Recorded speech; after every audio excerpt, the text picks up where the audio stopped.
ताओ ते चिंग, लेखक लाओ त्से। ताओ एक रास्ता। ताओ जिसे जाना जा सके वह वास्तव ताओ नहीं है। नाम जिसे लिया जा सके वह नित्य नाम नहीं है। अगर इसका नाम है तो यह अन्य वस्तुओं की तरह है। नाम और रूप ही से सभी चीज़ों का अस्तित्व है, उत्पत्ति है। वास्तविकता को देखने के लिए इच्छाओं को त्याग दो, मिथ्या को देखने के लिए इच्छाओं को रहने दो। इनकी दोनों उत्पत्ति एक है, इनके नाम भिन्न है, फिर भी ये एक है। सोचो इस बारे में और तुम पता लगा लोगे।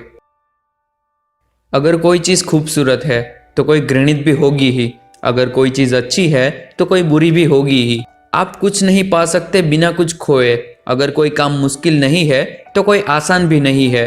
कुछ चीज़ें ऊपर होती है तो कुछ चीज़ें नीचे होती है। तुम संगीत सुन रहे हो क्योंकि यह शोर नहीं है। आप प्रथम आते हो तो कोई बाद में भी आएगा। साधु मुनि अपना काम कर लेते हैं बिना एक भी अंग हिलाए। वे अपनी बात रख देते हैं बिना कोई शब्द कहे। जब विपत्तियाँ आती है वे धैर्य रखते हैं।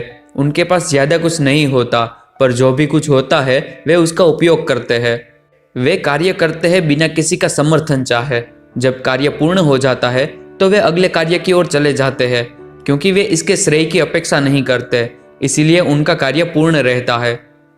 अगर आप अपनी बहुत प्रशंसा करते हैं तो लोग आपका समय खराब करेंगे आपके सामने अपना प्रभाव बनाने के लिए। अगर आप चीज़ों को हद से ज़्यादा महत्व देते हो तो आपको कोई नहीं पूछेगा। अगर आप लोगों को सिर्फ प्रसन्न देखना चाहते हो तो तुम उनको वास्तविकता से परे कर रहे हो। चीज़ों को हद से ज़्यादा महत्व मत दो, यह लोगों को आपसी कलह से बचाएगा। मूल्यवान चीज़ों को ज़्यादा भाव मत दो, यह लोगों को चोर बनने से बचाएगा। लोगों को ज़्यादा लालसा मत दो, यह उनके हृदय को संशय से दूर रखेगा। साधु मुनि नेतृत्व करते हैं लोगों के मन का संशय मिटाकर व उसको शांत करके और उनके हृदय का द्वार खोलकर। वे उनकी लालसाओं को कम करते हैं और उनको स्वयं पर भरोसा करना सिखाते हैं। वे उन्हें सिखाते हैं भूलना जो वे अब तक जानते हैं और जो वे चाहते हैं, ताकि कोई भी उनका बेवजह फायदा न उठा सके। हर वक्त चीज़ों की लालसा करना बंद करो और देखो कि क्या घटित हो रहा है। यहाँ पर कितनी ताओ है, तुम्हें जितनी चाहिए उससे कहीं ज्यादा। तुम्हें जितनी चाहिए सारी ले लो, यहाँ और भी होगी। तुम इसे देख नहीं सकते, पर यह है, यह हमेशा आसपास होती है। यह कहाँ से आती है? यह तो पूर्वजों के भी पूर्वज प्रतीत हो रही है। यह किसी का पक्ष नहीं लेती, यह अच्छे बुरे का फर्क नहीं करती। इसी तरह साधु मुनि भी किसी का पक्ष नहीं लेते, वे सबको एक समान समझते हैं। जगह जो कि है स्वर्ग और धरती के बीच में हवा की तरह है। उसका आकार बदलता है पर रूप नहीं। जितना यह चलती है उतनी ही यह बदलती है। दमदार बात में शब्द कम होते हैं, इसी तरह अपने उसूलों पर बने रहना चाहिए। ताओ एक शाश्वत रहस्य है और हर चीज का आरंभ ताओ से है। यह हर किसी के अंदर है, बस जरूरत है तो पहचानने की। यह कभी नहीं रुकती। क्यों? क्योंकि यह कोशिश नहीं कर रही किसी चीज को पाने की। साधु मुनि स्वयं को बाद में देखते हैं, इसीलिए तो वे सबसे आगे रहते हैं। वे चीजों पर निर्भर नहीं रहते, इसीलिए तो वे उन्हें रखने में सफल होते हैं। उन्हें चिंता नहीं होती जिस पर वे नियंत्रण नहीं रख सकते, इसीलिए तो वे हमेशा संतुष्ट रहते हैं। वे अपने को पूरी तरह से अलग रखते हैं, इसीलिए तो वे बचे रह जाते हैं। यह इसलिए नहीं कि वो निस्वार्थ है, इसीलिए कि वे स्वयं के प्रति जागरूक है। सही कार्य करना जल की तरह है, यह सबके लिए अच्छा है और बहता है वहां बिना किसी की परवाह किए। जहां वह जाता है ताओ की तरह। अपने पैर जमीन पर रखो और जागरूक रहो कि क्या जरूरी है। वहां रहो। जब लोगों को तुम्हारी आवश्यकता हो, कहो जिसका कुछ तात्पर्य हो। हर चीज के लिए तैयार रहो। करो जो तुम कर सकते हो जब उसको होना चाहिए। अगर तुम प्रतिस्पर्धा नहीं करोगे औरों के साथ तो कोई तुम्हारे साथ भी नहीं करेगा। ज्यादा भरने से अच्छा है समय रहते रुक जाना। अगर तुम ज्यादा पी लेते हो तो तुम नशे में धुत हो जाओगे। अगर तुम ज्यादा संपत्ति जमा करोगे तो तुम उसके अंदर आसक्त हो जाओगे। अगर तुम सिर्फ सफलता की कामना करोगे तो असफलता में उलझ जाओगे। जो तुम करना चाहते हो उसे करो, फिर आगे बढ़ जाओ। यही तो ताओ का रास्ता है। क्या तुम पकड़ जमा सकते हो अपने अहंकार पर और अब भी ताओ पर केंद्रित रह सकते हो? जो तुम करते हो अपनी जीवन शक्ति का संग्रह जीवन में अनुकूलशीलता पाने के लिए, क्या तुम बने हो एक बच्चे की तरह? क्या तुम स्वयं का निरीक्षण कर सकते हो और देख सकते हो कि तुम्हारे सामने क्या है? क्या तुम एक नेता हो सकते हो बिना खुद को व्यवस्थापक समझे? क्या तुम समझ सकते हो जो हो रहा है और क्या उसे होने दे सकते हो? क्या तुम भूल सकते हो जो तुम जानते हो और उसे समझ सकते हो जो वास्तविक है? क्या तुम पोषण कर सकते हो अपने लोगों का, उनको तुम्हारा कर्जदार समझे बिना? वस्तुओं को रख सकते हो बिना उनमें आसक्त हुए? कार्य कर सकते हो बिना उसके फल चाहे? नेतृत्व कर सकते हो हुक्म दिए बिना? यही तो सब सही करने का रास्ता है। एक पहिए के अंदर ताड़ियां होती है, पर वह एक खोखली नली के चारों तरफ घूमता है। एक बर्तन मिट्टी का बना होता है, पर हम जल उसके अंदर रखते हैं। एक घर ईंटों और लकड़ी से बना होता है, पर हम रहते तो दीवारों के बीच की खाली जगह में है। हम किसी वस्तु पर काम करते हैं और किसी चीज का इस्तेमाल करते हैं जो कि है कुछ भी नहीं। दृष्टि धुंधलाती है, ध्वनि बहराती है, इच्छाएं हृदय के साथ खेलती है और यह संसार हमारे मन के साथ। पर एक साधु मुनि इन सबको देखता है और जो वास्तविक है उसी पर एकाग्र रहता है। विजयी होना कभी कभी हारने जैसा बुरा भी हो सकता है। आत्मविश्वास आपको उतना ही झकझोर सकता है जितना कि डर। इसका क्या मतलब है कि जितना कभी कभी हारने जैसा बुरा भी हो सकता है। जब तुम हारे हुए होते हो तो तुम कोशिश करके ऊपर उठ सकते हो, लेकिन जब तुम ऊपर ही होते हो तो तुम जल्दी से नीचे गिरते हो। हार जीत की परवाह मत करो और जो तुम्हें करना है उसे करो। इसका क्या मतलब है कि आत्मविश्वास आपको उतना ही झकझोर सकता है जितना कि डर। डर आपको कई बार नुकसानदेह कार्य करने से रोक देता है, लेकिन अधिक आत्मविश्वास होने से आप में घमंड हो जाता है। गर्व से चलो पर घमंड मत करो। अपनी क्षमताओं को पहचानो और तुम्हें कोई भी वापस नहीं धकेल पाएगा। जो तुम कर सकते हो उसे करो, बाकी सब अपने आप होता जाएगा। तुम ताओ को देख नहीं सकते, चाहे कितने भी ध्यान से देखो। तुम उसे सुन नहीं सकते, चाहे कितने भी ध्यान से सुनने की कोशिश करो। तुम उसे पकड़ नहीं पाओगे, चाहे कितनी भी जोर से पकड़ो। इसको देखो, इसका कोई आरंभ नहीं है। इसके साथ चलो, इसका कोई अंत नहीं है। पर यह है, यह तुम में भी है और तुम्हारे चारों तरफ भी है। वर्तमान को समझो और तुम्हें आदिकाल तक का ज्ञान हो जाएगा। इसे ही कहते हैं वक्त की पहिया। प्राचीन साधु मुनि बहुत ही प्रभावशाली होते थे। वे बहुत ही मग्न होते थे, बहुत ही गहराई से विचार करते थे। हम इसको शब्दों में नहीं बता सकते कि वो कितने गहन थे। हम तो सिर्फ इस बारे में बातें करते हैं कि वे कैसे थे। वे सावधान होते थे जैसे कि एक बर्फ पर चलता हुआ आदमी। वे सतर्क होते थे जैसे कि एक जवान दुश्मन के इलाके में होता है। वे विनम्र होते थे जैसे कि एक मेहमान होता है। वे तेज होते थे जैसे कि एक बर्फ पिघलती है। वे समतल होते थे जैसे कि एक लकड़ी का टुकड़ा। उनका मन घाटी जितना गहरा होता था और उनका हृदय झरने के जल जैसा निर्मल। क्या आप ऐसी सहजता और निर्मलता का इंतजार कर सकते हैं इस संसार को समझने से पहले? क्या आप कार्य करने से पहले सही समय का इंतजार कर सकते हैं? जब आप फल की इच्छा के बिना कार्य करते हैं तब आप महान कार्य करते हैं। मन को साफ रखो, धैर्य रखो और देखो कि तुम्हारे चारों तरफ क्या घटित हो रहा है। हर चीज अपनी वास्तविक अवस्था में वापस जाती है। जो कुछ भी नहीं है शून्य है। मूल को जानने से शांति मिलती है। शांति मिलने से अपने प्रयोजन का ज्ञान होता है और इस ज्ञान के होने से स्थिरता मिलती है और इस स्थिरता से आत्मदृष्टि उत्पन्न होती है और हर चीज शून्य सदस्य हो जाती है और वह ताओ के साथ एक हो जाती है। अगर आप इसे नहीं समझते हो तो आप पहले ही गड़बड़ कर देते हो। अपनी मंजिल तक पहुंचने से पहले अगर आप इसे समझ जाते हो तो आपको पता होता है कि क्या करना है। अगर आप ताओ के अनुसार होते हो तो आपको डर नहीं होता, क्योंकि आपको पता होता है कि आप कर लोगे। जब साधु मुनि नेतृत्व संभालते हैं तो किसी को पता भी नहीं चलता कि वो मौजूद है। दूसरा अच्छा नेता वो होता है जो भलाई करता है। इसके बाद वो होता है जिसका डर के कारण पालन किया जाता है। सबसे खराब वो है जिससे लोग नफरत करते हो। लोगों की इज्जत व उन पर भरोसा करो, इसी से आपको इज्जत व भरोसा मिलेगा।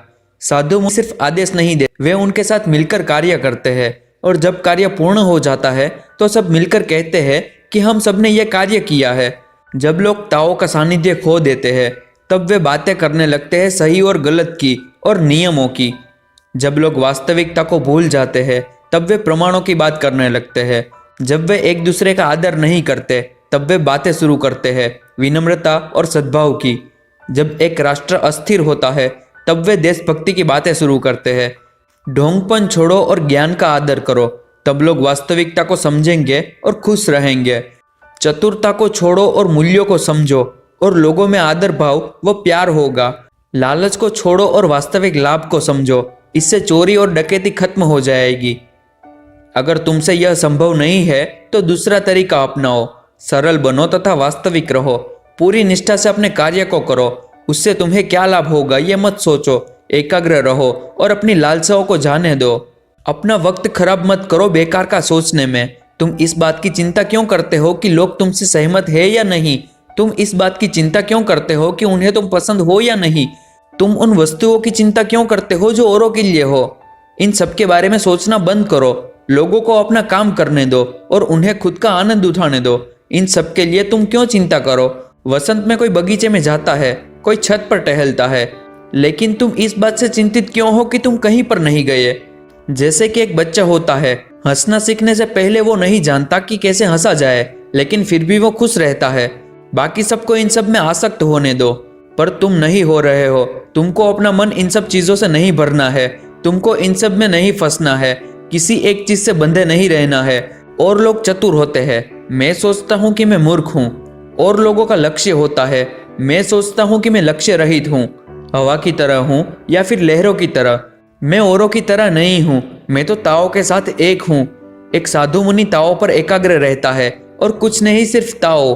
ताओ का कोई रूप नहीं है, आकार नहीं है। हाँ, इसका कोई रूप नहीं है, आकार नहीं है, तब भी यह एक आकृति की तरह है। हाँ, इसका कोई आकार नहीं है, रूप नहीं है, तब भी इसका एक ढांचा है। हाँ, यह धुंधली है, उज्जवल नहीं है, फिर भी इसी के अंदर प्रकाश है। यही एक शाश्वत सत्य है और इसी से विश्वास है। आप एकाग्र कैसे रह सकते हैं एक ऐसी चीज पर? आदि से लेकर अब तक इसे भूला नहीं गया है, क्योंकि यह ऐसी ही है।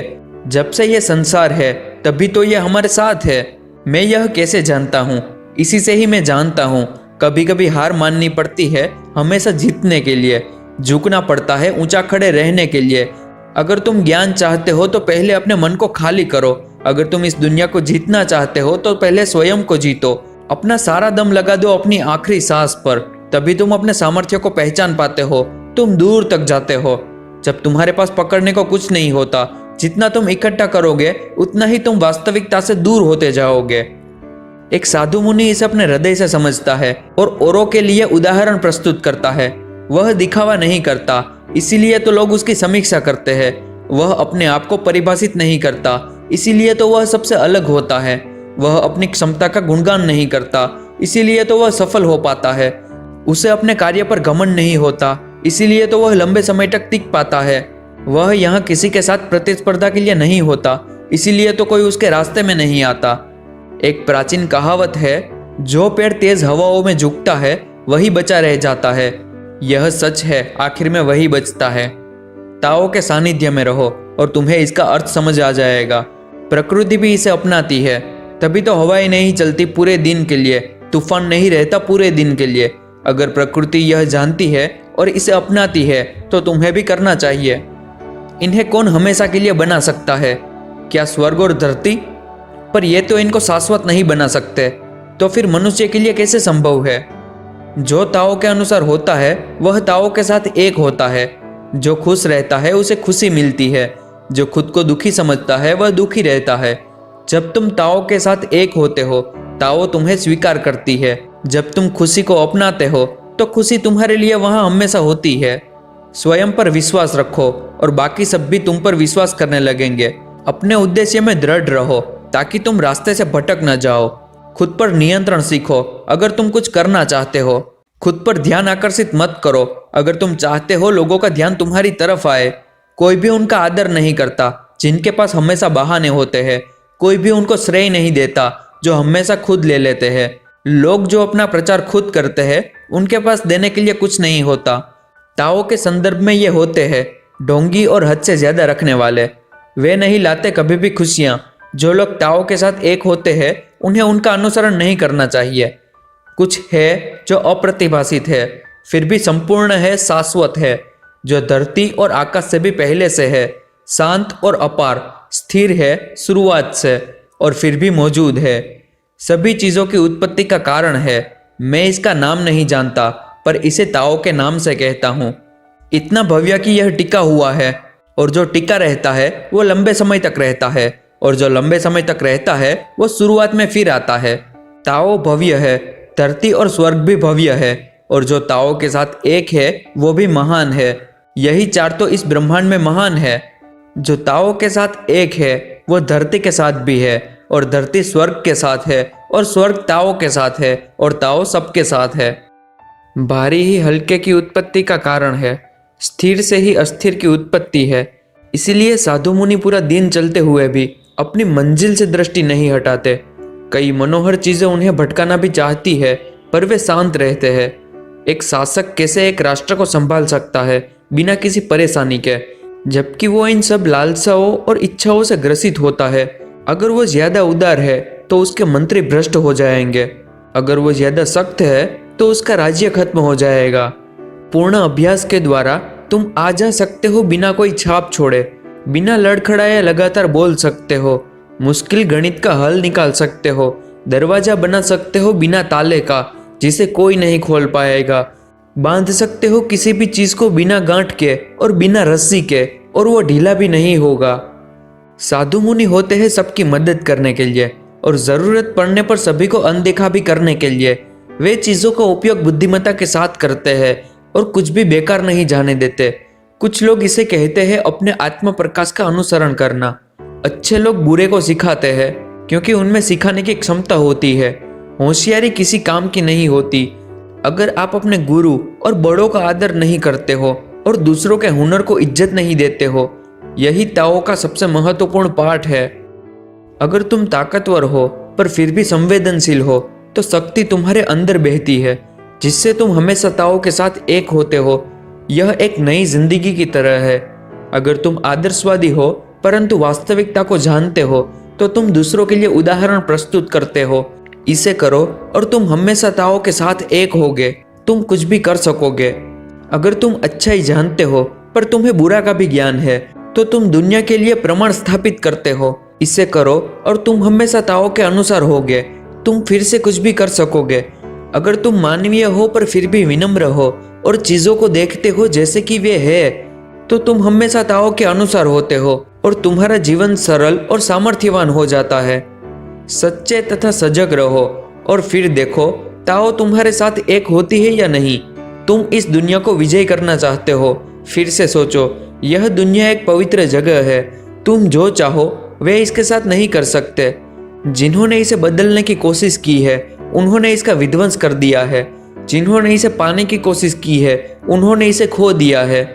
कई बार आप आगे बढ़ते हैं या कई बार पीछे रहते हैं। कई बार आप खुद को बढ़ाते हैं या कई बार आप स्थिर रहते हैं। कई बार आप सुदृढ़ होते हैं तो कई बार कमजोर। कई बार आप ऊपर होते हैं तो कई बार नीचे होते हैं। एक साधु मुनि सदा जीवन व्यतीत करता है, अधिकता से परहेज करते हुए। ध्यान से सुनो, अगर तुम एक मुखिया बनना चाहते हो तो जो ताओ के सानिध्य में होता है वो कभी भी अपने लक्ष्यों के लिए हिंसा का प्रयोग नहीं करता, क्योंकि हिंसा हमेशा बुरा ही लौटाती है, उससे कुछ बुरा ही होता है। युद्ध पर गई सेना अपने पीछे आंसुओं के निशान छोड़ देती है और फौजों की जीत हमेशा विध्वंस करती है। साधु मुनि वो करते हैं जो होना चाहिए और बस यही वो करते हैं। जो तुम्हें करना है वो तुम करो। बिना घमंड और अहंकार के कार्य को पूर्ण करो, पर फिर फल की चेष्टा मत करो। जो तुम्हें करना हो करो, पर खुद के फायदे के लिए नहीं, इसीलिए करो कि वो होना चाहिए। इसे इस तरह मत करो कि जैसा तुम सोचते हो कि यह होना चाहिए, ऐसा करो कि जैसे इसको होना चाहिए। ताकतवर अपनी सारी शक्तियां खो देता है और अपना ताओ के साथ संबंध भी। अगर वह ताओ के साथ सही नहीं होता है और वे ज्यादा समय तक नहीं टिकते और वे मृत की तरह होते हैं। हथियार भयावह वस्तु है और अगर तुम ताओ के साथ एक होना चाहते हो तो उन्हें त्याग दो। एक साधु मुनि जानता है कि सबकी उत्पत्ति ताओ से है और पहचानता है कि इन सब में क्या समानता है।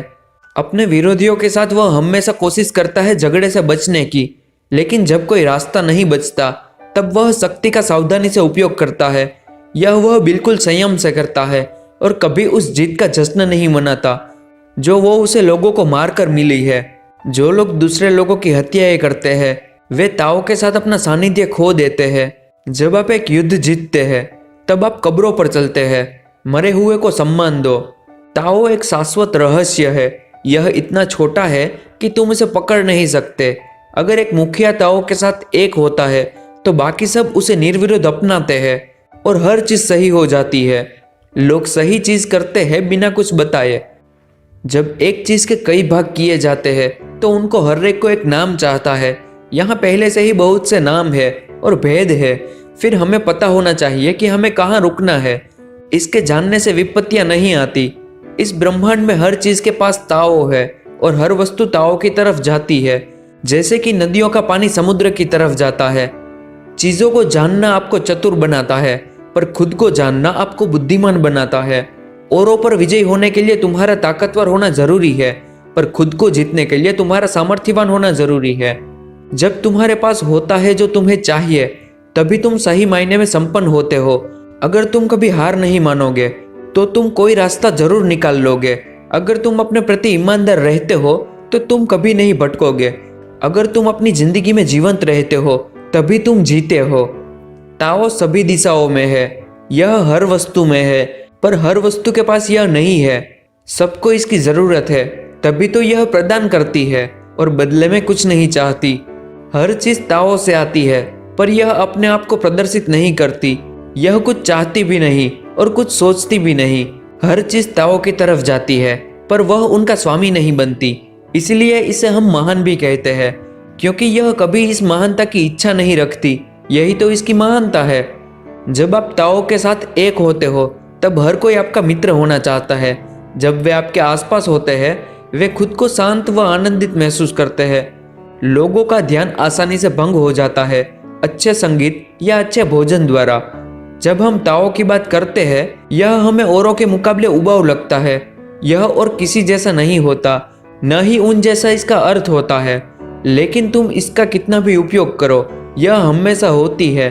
किसी चीज को पतला करने के लिए पहले उसे खींचो, उसे छोटा करने के लिए पहले उसे बढ़ाओ, किसी को कमजोर बनाने के लिए पहले उसे शक्ति दो, किसी चीज से पीछा छुड़ाने के लिए उसे प्रदर्शित करो, किसी चीज को लेने के लिए उसे सब कुछ दे दो।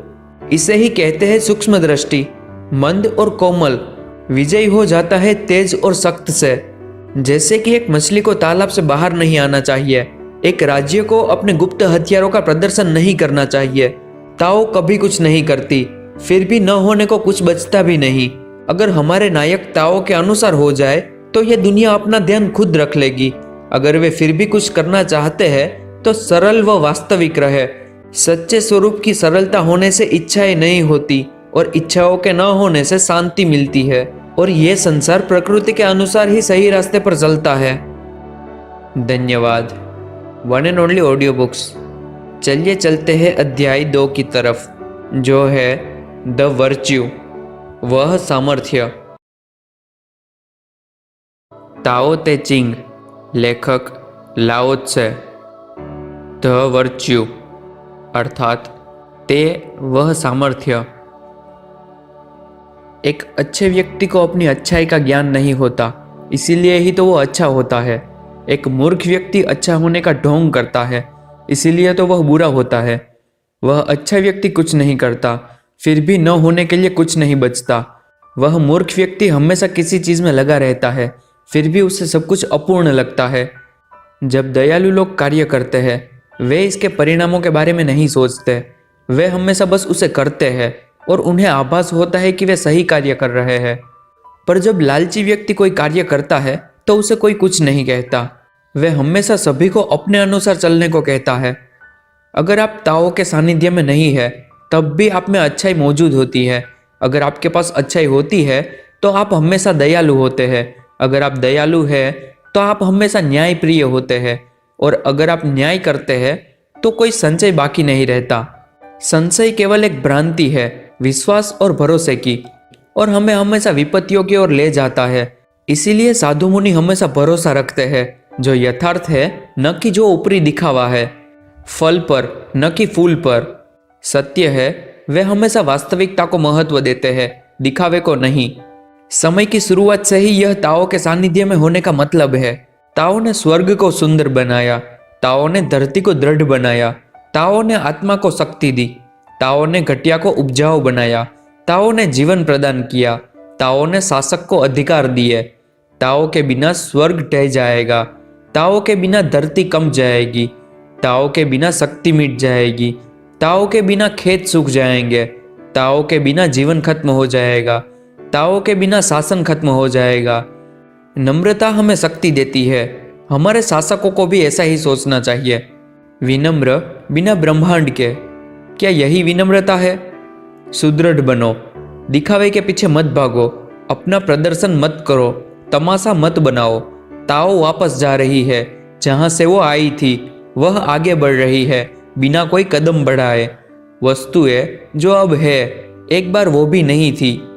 जब एक बुद्धिमान व्यक्ति ताओ के बारे में सुनता है वह इसके साथ एक हो जाता है। जब एक साधारण व्यक्ति इसके बारे में सुनता है वह इसके साथ होने की कोशिश करता है पर फिर इसे छोड़ देता है। जब एक मूर्ख इसके बारे में सुनता है वह इस पर हंसता है। अगर वह इस पर नहीं हंसे तो यह ताओ नहीं है। इसीलिए यहाँ कहा गया है, ज्ञान का रास्ता मंद होता है, आगे बढ़ना कभी पीछे हटने जैसा लगता है, आसान रास्ता मुश्किल लगता है। ज्यादा सामर्थ्य वाले कमजोर प्रतीत होते हैं, जो शुद्ध होते हैं वे अपवित्र प्रतीत होते हैं। गहन विचार हास्य लगते हैं, महान शक्ति कमजोर प्रतीत होती है। जो वास्तविकता होती है हमें काल्पनिकता लगती है। सबसे बड़ी जगह की कोई सीमा नहीं है। सबसे बड़ी प्रतिभा ऐसा लगता है जैसे कुछ नहीं करती। सबसे महान आवाज को लोगों द्वारा सुना नहीं जाता। सबसे महान सुंदरता अदृश्य है।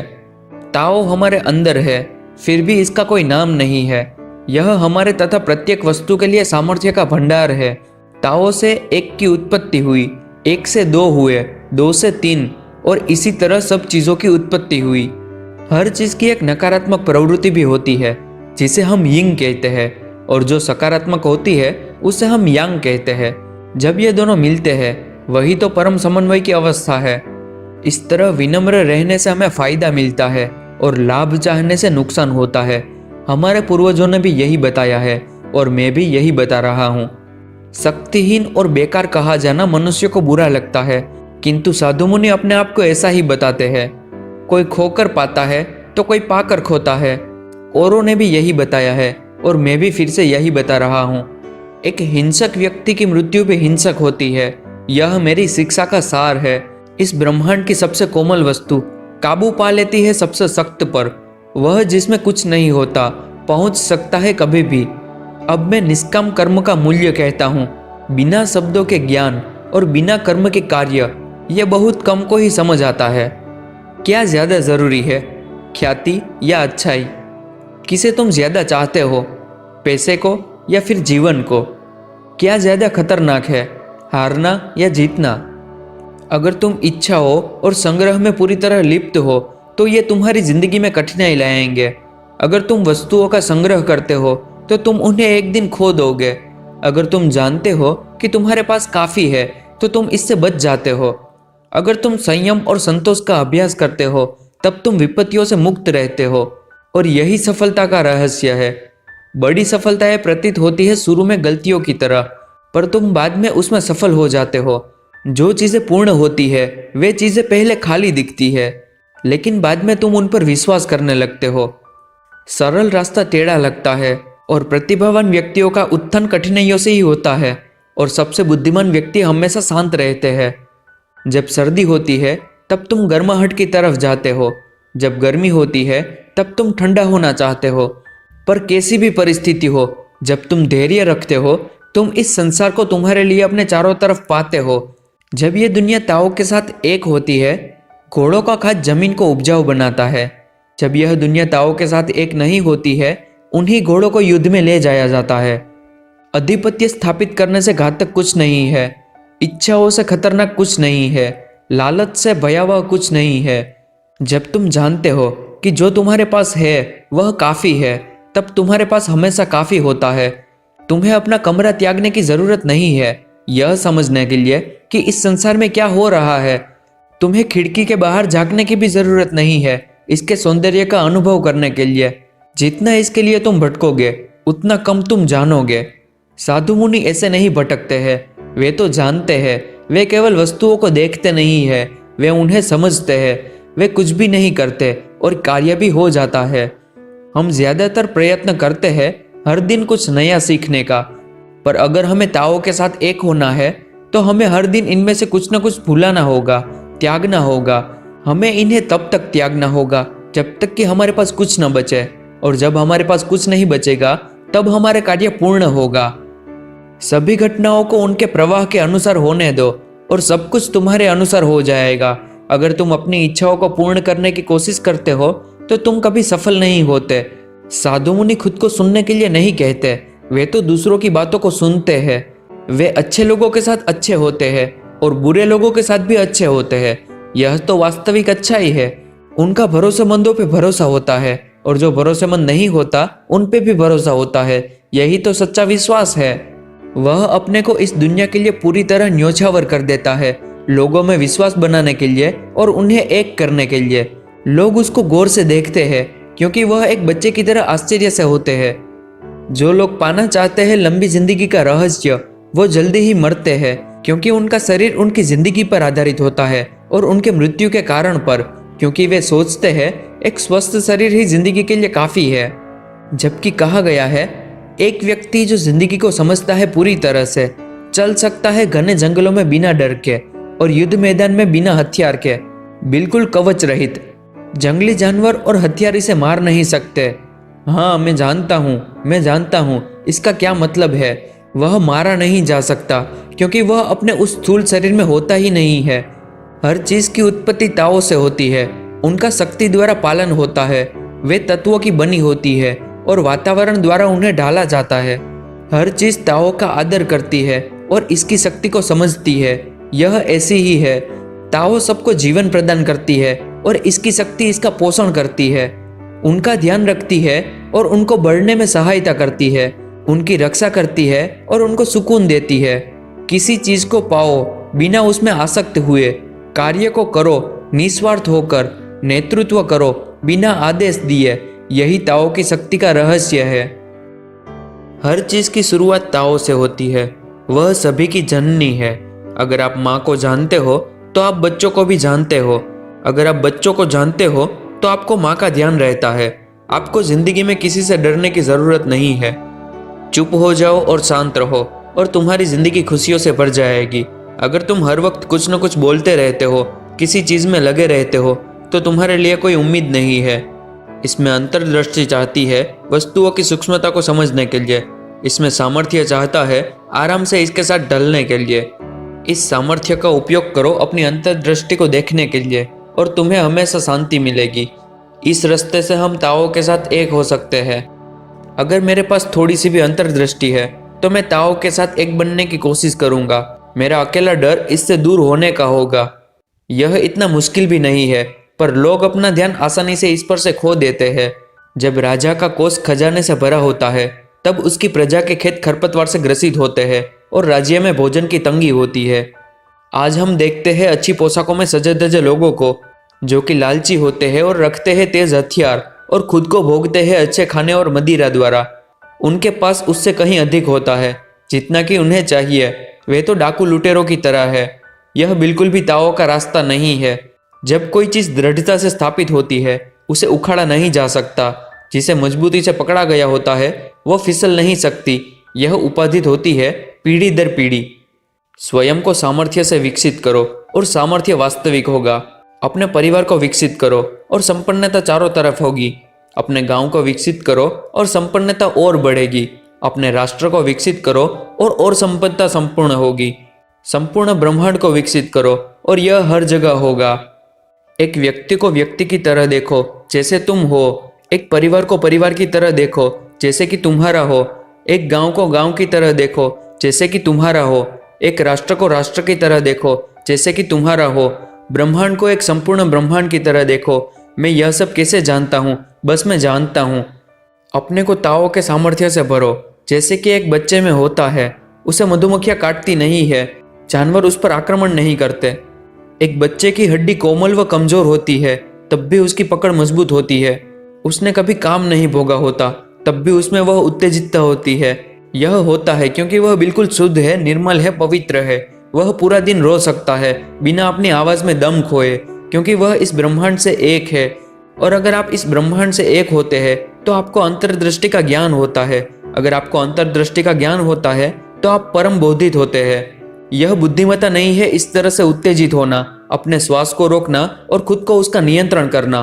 हद से ज्यादा होना विनाश का कारण होता है। यह ताओ का रास्ता नहीं है। वे ताओ के साथ अपना संबंध खो चुके होते हैं, और जब आप ताओ के साथ संबंध अपना खो चुके होते हैं तो आप ज्यादा देर नहीं ठहरते हो। जो जानते हैं वो ज्यादा बोलते नहीं है, जो ज्यादा बोलते हैं वो जानते नहीं है। चुप रहो और शांत रहो, शांत रहो और चिंताओं को जाने दो। लोगों के नजरों में खुद को प्रदर्शित मत होने दो। इस ब्रह्मांड के साथ एक बनो और ताओ के साथ एक बनो। अगर आप ताओ के साथ सही होते हैं तो आपको चिंता करने की जरूरत नहीं होती है, खुद की प्रशंसा की या घृणा की भी, हारने की या जीतने की भी, सम्मान की या बेइज्जती की भी। यही तो रास्ता है सही होने का। तुम एक राष्ट्र नहीं चला सकते खुद के उसूलों के साथ। तुम युद्ध नहीं जीत सकते सिर्फ योजना और अनुमानों से, पर तुम संपूर्ण विश्व को पा सकते हो बिना कुछ किए। यह कैसे जानता हूं मैंने ये होते हुए देखा है। जितनी ज्यादा बंदी से एक राष्ट्र लगाता है उतने ही असमर्थ उसके लोग बन जाते हैं। जब एक राष्ट्र हथियारों का संचय करता है तो विपत्तियां ही आती है, और देशों से भी और उसके लोगों से भी। जब एक शासक ज्यादा चतुर और चालाक बनने की कोशिश करता है तो परिस्थितियां उसके हाथों से निकल जाती है और बिगड़ जाती है। जब वे इनको और नियम थोपकर ठीक करना चाहते हैं तो यह सिर्फ अपराधों को बढ़ावा देते हैं। एक बुद्धिमान मुखिया खुद को कहता है, मैंने कुछ नहीं किया, लोगों ने खुद को बदल लिया। मैं तो चुप रहा था और उन्होंने खुद से ही सही किया। मैं तो उनके रास्ते में आया ही नहीं और उन्होंने तरक्की की। मैंने कुछ नहीं चाहा और वे सदा जीवन व्यतीत कर रहे हैं। जब एक राष्ट्र पर सौम्य तरीके से शासन किया जाता है तो लोग सादा व सहज रहते हैं, पर जब सरकार सख्त और लोभी होती है तो लोग अपना समय लगाते हैं उसको हटाने के लिए। दुख तो वह है जो सुख पर टिका हुआ है, और सुख वह है जिसमें दुख छिपा हुआ है। कौन जानता है कि भविष्य में क्या है, सुख या दुख? क्या इनमें से एक भी चीज संपूर्ण नहीं हो सकती है? जिसे आज उचित समझा जाता है बाद में वह अनुचित हो जाती है। सही लगने वाले आभासों में कई बार छिपी होती है बेईमानी और घृणा। बहुत पहले से ही लोग फंसे हुए हैं इस भ्रम में। इसीलिए साधु मुनि तेज होते हैं पर पेने नहीं, धारदार होते हैं पर नुकीले नहीं, वे सरल होते हैं पर अस्वाभाविक नहीं, वे शानदार होते हैं पर दिखावी नहीं। नेतृत्व संयम और सहजता पर आधारित होता है। संयम और सहजता का अभ्यास करो और तुम ताओ के सामर्थ्य के साथ होगे। अगर तुम ताओ के साथ सही होते हो तो कुछ भी नामुमकिन नहीं है। अगर कुछ भी नामुमकिन नहीं है तो इसकी कोई सीमा नहीं है जो तुम कर सकते हो। अगर उसकी कोई सीमा नहीं है तो जो तुम कर सकते हो, उस समय तुम वास्तव में एक सही मुखिया होते हो और तुम इस पर ठहर पाते हो। मेरे इस परामर्श को याद रखो। अगर तुम एक मुखिया होना चाहते हो, दृढ़ रहो। जैसे जड़ें जितनी गहरी होती है मिट्टी में उतनी ही मजबूत होती है। यह बहुत ही गहन है तथा एक हमेशा रहने वाली ताओ का बुनियाद है। जब एक राज्य को ताओ के अनुसार शासित किया जाता है और आप भी ताओ के अनुसार होते हो तो तुम्हें बुरे लोगों से भयभीत होने की कोई जरूरत नहीं होती। ऐसा नहीं है कि बुरे लोगों के पास शक्ति नहीं होती, पर वह शक्ति स्वयं तुम्हें नुकसान नहीं पहुंचाती, और एक बुद्धिमान मुखिया की तरह वह भी कभी किसी को नुकसान नहीं पहुंचाता। अगर राजा और उसकी प्रजा किसी को भी एक दूसरे से डर न हो तो इससे उसका राज्य फलता फूलता है। एक बड़ा राष्ट्र छोटे राज्यों को शासित करता है, खुद को लचीला व विनम्र बनाकर, जैसे कि सारी नदियां बहती है अपने से नीचे स्थान वाले समुद्र की तरफ। इससे लोगों का स्वाभाविकता से विश्वास होगा अपने राष्ट्र के प्रति। जननी प्रकृति हमेशा शांत व धैर्यवान रहती है उत्तेजितता के शांत होने के लिए। इस तरह एक बड़ा राष्ट्र अगर अपने आप को लचीला विनम्र रखता है छोटे राज्यों को शासित करने के लिए, तो वह लोगों के दिलों पर राज करता है और वे राज्य खुद की इच्छा से उसका हिस्सा बन जाते हैं। और जब एक छोटा राष्ट्र खुद को लचीला विनम्र रखता है बड़े राष्ट्र से पेश आते वक्त, तो वह उससे बड़े राष्ट्र का विश्वास जीत लेता है और बड़े राष्ट्र का संरक्षण पाता है। इसीलिए जो विजेता बनना चाहते हैं उन्हें झुकना भी पड़ता है, क्योंकि झुककर ही वे विजेता बन पाते हैं। एक बड़ा राष्ट्र चाहता है सिर्फ एकता और संपन्नता अपने लोगों की, जबकि एक छोटा राष्ट्र चाहता है एक बड़े राष्ट्र का हिस्सा होना। अब जब दोनों की इच्छा पूर्ण हो जाती है जो वे चाहते हैं, इसीलिए हम कह सकते हैं कि यह अच्छा होता है खुद को नीचा रखना, अर्थात विनम्र और लचीला रखना। हर सजीव वस्तु पाती है अपनी ऊर्जा ताओ से। अच्छे लोग ताओ की अहमियत का आदर करते हैं, जबकि मूर्ख और घमंडी नहीं करते, पर ताओ उनको भी ऊर्जा प्रदान करती है। कुछ लोग पाते हैं ताकत और ख्याति उनके विशिष्ट शब्दों द्वारा, कुछ पाते हैं उनके अच्छे कर्मों द्वारा, पर ताओ तो सबके लिए है, सिर्फ शक्तिमान के लिए नहीं। इसीलिए किसी को नीचा मत समझो। ताओ के साथ समाविष्ट होना अच्छा होता है, एक राजा बनने से या फिर धन संपन्न होने से। साधु मुनि क्यों ताओ का आदर सत्कार करते हैं? क्योंकि जब तुम ताओ के साथ होते हो, तुम पाते हो जो तुम्हें चाहिए और परेशानियां तुम्हें खोज भी नहीं सकती। इसीलिए यही तो सबसे बड़ा सामर्थ्य है इस संसार में। शांत रहो और अपनी इच्छाएं त्याग कर कर्म करो। अपने लाभ के बिना कार्य को देखो, चखो बिना स्वाद की चाह के। इसी तरह छोटे और बड़े को भी समझो और कम और ज्यादा को भी, और जो दयालु नहीं है उसके लिए भी दयालु बनो। हर दिन की जिंदगी की कद्र करना सीखो। छोटी छोटी चीजों पर ध्यान दो। छोटे से शुरुआत करो, फिर उसे बड़ा करते जाओ। जब तुम्हें लोग परेशानियां दे, उन्हें जाने दो। हर चीज को बांट कर देखो और उसके छोटे हिस्सों के रूप में कार्य पूर्ण करो, इससे पहले कि वो विपत्ति न बन जाए। सही तैयारी से बड़े मुश्किल कार्य भी आसानी से पूर्ण हो जाते हैं। हर बड़ी शुरुआत छोटे छोटे कदमों से होती है। साधु मुनि ज्यादा बड़े काम की शुरुआत नहीं करते, जितना कि वो संभाल नहीं पाए। इसीलिए तो वे हर चीज को कर सकते हैं। जितना तुम दे सको उससे ज्यादा का वादा मत करो और किसी कार्य को कमतर मत आंको। इससे तुम स्वयं ही अपनी मुश्किलों को बढ़ा रहे हो। साधु मुनि हमेशा पहले से ही जागरूक होते हैं, कार्य में होने वाली बाधाओं से भी। इसीलिए तो उन्हें उनका सामना नहीं करना पड़ता। जो शांत है उसे आसानी से दबोचा जा सकता है। विपत्तियों को शुरू होने से पहले ही खत्म किया जा सकता है। नाजुक चीज को आसानी से तोड़ा जा सकता है और छोटी चीजों को आसानी से खोया जा सकता है। परिस्थितियों का सामना करो, इससे पहले कि वो विपत्ति बन जाए। हर चीज को सरल रखो, पहले कि वो उलझ जाए। हर पेड़ पहले एक बीज होता है। हर बड़ी इमारत की शुरुआत एक पत्थर से होती है। कई मील का सफर एक कदम से शुरू होता है। जब आप अत्यधिक कठोरता से कोशिश करते हैं, आप अपने ही लक्ष्य से भटक जाते हैं। वस्तुओं से लगाव रखोगे तो तुम्हें नुकसान पहुंचेगा उनके खोने से। साधुजन सहज होते हैं, इसीलिए तो वे कभी असफल नहीं होते। वे चीजों में आसक्त नहीं होते, इसीलिए तो वे उन्हें कभी नहीं खोते। लोग ध्यान हटा लेते हैं जब कार्य पूरा होने को होता है। आखिरी पड़ाव को भी उतनी ही अहमियत दो जितनी कि पहले कदम को दी थी, और इससे तुम्हारा ध्यान नहीं भटकेगा। साधुजन इच्छाओं से मुक्त होने की सोचते हैं। वे मूल्यवान वस्तुओं का संग्रह नहीं करते। वे स्वयं के विश्वासों से बंधे नहीं होते। वे उस पर ध्यान देते हैं जिसको हर किसी ने नकार दिया होता है। वे इस संसार को ताओ के साथ सही होने में मदद करते हैं, लेकिन वो किसी चीज को बदलने का प्रयास भी नहीं करते। पुराने समय में जब नायक ताओ के साथ सही होते थे, वे लोगों को उपदेश नहीं बांटते फिरते थे। वे तो बस उनके जीवन को सरल और सहज रखते थे। जो आदमी सब कुछ जानता है, उसे कुछ सिखाया नहीं जा सकता। मुखिया जो चतुर होने की कोशिश करता है, वे परिस्थितियों को बिगाड़ देते हैं। जो नायक चीजों को सरल रखते हैं, वे ही उनको सही ढंग से रख पाते हैं। अगर तुम समझ गए तो तुम ताओ की रहस्यमय शक्ति को समझ गए। इस प्रकार की शक्ति बहुत ही ताकतवर होती है और बहुत ही गहन होती है। यह होने वाली हर चीज को भेद सकती है। एक समुद्र बड़ा होता है उसमें बहने वाली सैकड़ों नदियों से, और वो बस इंतजार करता है जो वो नदियां लाती है। अगर एक साधु को लोगों को सही दिशा दिखानी है तो उसे विनम्रता से पेश आना होगा। अगर उसे उनकी अगुवाई करनी है तो उनको उनके पीछे पीछे चलना होगा। अगर तुम उनकी अगुवाई करना चाहते हो तो पता लगाओ कि वे कहाँ जाना चाहते हैं। इस तरह जब वह साधु नेतृत्व करता है, तब लोग अपने अधिकारों और अपने को दबा हुआ नहीं समझते हैं। लोग ऐसे मुखिया को चाहते हैं जो उनको उत्पीड़ित किए बिना उनकी रक्षा करे। वे हमेशा ऐसे मुखिया का साथ देते हैं, क्योंकि वह मुखिया कोशिश नहीं करता किसी के साथ स्पर्धा की, इसीलिए कोई और भी उसके साथ स्पर्धा नहीं करता। हर कोई स्वर्ग के अंदर कहता है कि मेरी ताओ भव्य है तथा सबसे अलग है, क्योंकि यह भव्य है, इसीलिए तो यह सबसे भिन्न है। अगर यह सबसे भिन्न नहीं होती तो बहुत पहले ही समाप्त हो गई होती।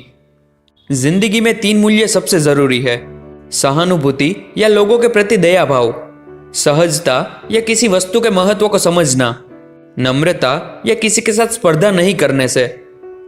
साहस आता है लोगों के साथ सहानुभूति दिखाने से, दया भाव दिखाने से। उदारता आती है वस्तुओं का वास्तविक महत्व जानने से। नेतृत्व की क्षमता आती है उनके साथ विनम्र रहने से। पर इन दिनों हर कोई होना चाहता है बहादुर बिना किसी सहानुभूति के, होना चाहता है उदार बिना जीवन में सहजता के, नेतृत्व करना चाहता है बिना विनम्रता की समझ के। इससे कुछ अच्छा नहीं हो सकता। अगर तुम लोगों से आगे होना चाहते हो तो उनको दया भाव दिखाओ। जब वे तुम पर हमला करें, सहानुभूति से अपना बचाव करो। यह इस ब्रह्मांड का सबसे ताकतवर बल है। एक अच्छा सिपाही हिंसक नहीं होता। एक अच्छा योद्धा कभी अपना आपा नहीं खोता। एक महान विजेता कभी दूसरों को चुनौती नहीं देता। एक अच्छा मुखिया विनम्र होता है। किसी को नौकरी पर रखने का सबसे अच्छा तरीका है तुम उसके साथ रहकर काम करो। यही तो शक्ति है असंघर्षित होने की। इसे कहते हैं उन्हीं की शक्ति को उपयोग में लाना। इसे समझा जाता है प्रकृति के साथ सही तालमेल बनाना। यही तो परम वास्तविकता का एक रूप है। एक पुरानी फौजी कहावत है, मैं एक आक्रमण का सामना करना चाहूंगा न कि पहले उसे करना। मैं एक कदम पीछे बढ़ाना चाहूंगा आगे बढ़ाने से पहले। इसे कहते हैं बिना चले प्रगति करना। दुश्मन का सामना करना बिना उस पर आक्रमण किए।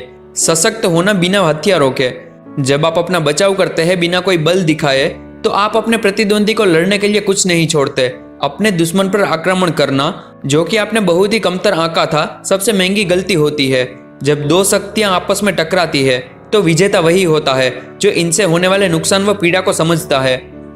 मेरे ताओ के ये शब्द आसान है समझने के लिए और अभ्यास करने के लिए, लेकिन फिर भी ये संसार न ही इन्हें समझता है न ही इनका अभ्यास करता है। मेरे ताओ के इन शब्दों में सूक्ष्म सत्य विद्यमान है। मेरे द्वारा किए गए कर्म ताओ के दिखाए गए रास्ते के अनुसार है।